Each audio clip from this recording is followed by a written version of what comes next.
Let's discuss the political, the diplomatic situation. I'm very pleased to say that joining me here is Senator Roger Wicker, Republican from Mississippi.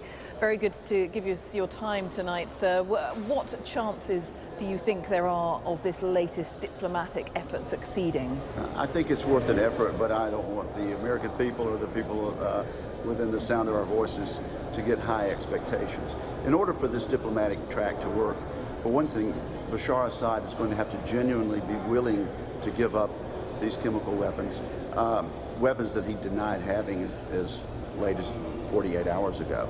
And then we have to assume that Vladimir Putin is going to deal with the United Nations Security Council and the United States government and the Western Alliance in a forthright manner.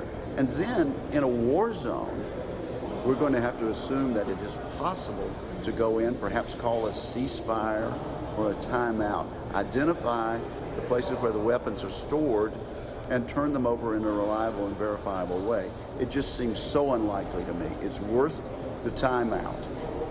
And for those of us who didn't favor the action at all, it's an opportunity for other possibilities to occur.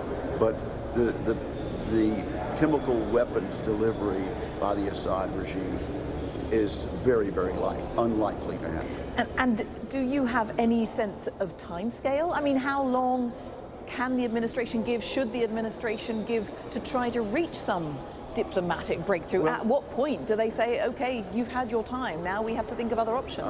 Obviously, a reasonable amount of time, and I noticed the French representatives to the United Nations are saying 2 weeks. That's a lot to do, and a lot to verify, and a lot to accomplish within 2 weeks. And we see already the Russians sort of backpedaling, saying the United States will have to agree never to use force in Syria, demands that this president shouldn't make and could not possibly make. So the time element is only part of it. The good faith of the parties and the ability actually to get it done is even more problematic. This is the big question, but what happens then? I mean, you're a politician who spent a good length of time saying, actually, we should arm the rebels. I mean, what happens now? What is America's involvement now in Syria? What should it be? From a legislative standpoint, let me say that most of my colleagues this morning do not expect a resolution ever to be brought before the House and the Senate. We were going to vote on it today. The president called the timeout because of an offhand remark at a press conference. And so he's been given a sort of a reprieve here. But I do not believe, unless public opinion turns, unless the president was more effective in his speech last night than I think he was, I don't think the president will ever see his way clear to getting majorities in the House and Senate.